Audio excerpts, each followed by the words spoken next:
அனைவருக்கும் வணக்கம். அனைவருக்கும் இனிய பொங்கல் தின நல்வாழ்த்துக்கள். வாங்க நம்ம இல்லத்துல பொங்கல் தினத்தன்று ஜெயராமன் ஆனந்தி எங்கள் இல்லத்துல பொங்கல் தின சிறப்பு நிகழ்ச்சியில நீங்களும் பங்கு கொள்ளுங்க.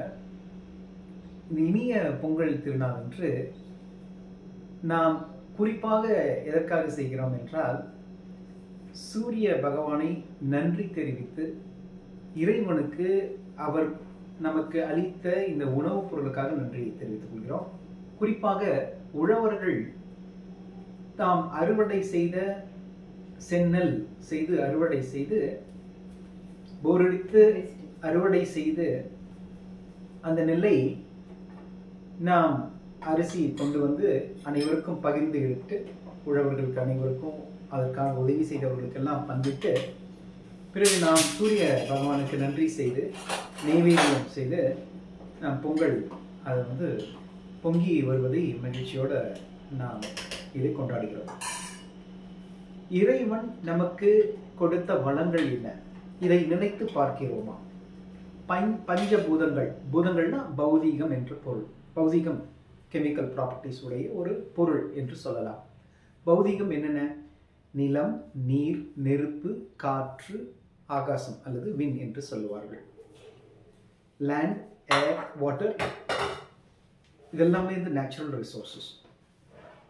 காற்று, ஏர், ஆகாசம்னா விண் துகள்கள் சொல்லலாம், எனர்ஜி பார்ட்டிகல்ஸ் என்று சொல்லுவார்கள்.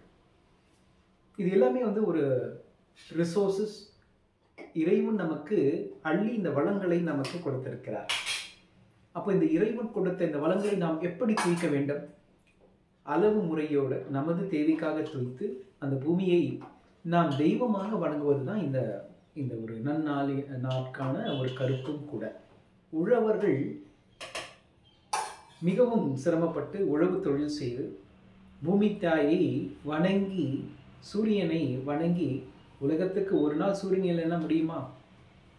ஜீவராசிகள் அத்தனையுமே இருப்பதற்கு ஆதாரமான சூரிய பகவானை நன்றி சொல்லி தெரிவித்து இந்த பொங்கலை வைத்து அனைவருக்கும் நன்றி தெரிவித்து சுற்றமும் புடைசூழ நாம் இந்த நன்னாளை கொண்டாடுகிறோம்.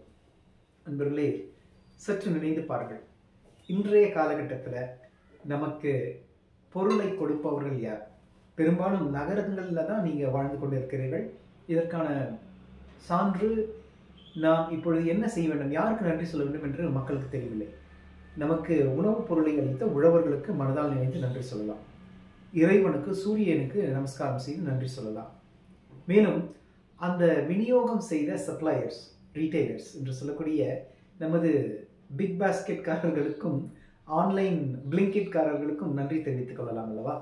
அவர்களும் வந்து கடினப்பட்டு ஒவ்வொரு இடத்திலிருந்து எடுத்து கொண்டு வந்து உங்களுக்கு அந்த உணவுப் பொருளை வழங்குகிறார்கள். அவர்கள் அனைவருக்கும் நாம் வந்து நன்றி தான் தெரிவித்துக் கொள்கிறோம். எத்தனையோ சகோதரர்கள் நமக்காக உழைக்கிறார்கள்.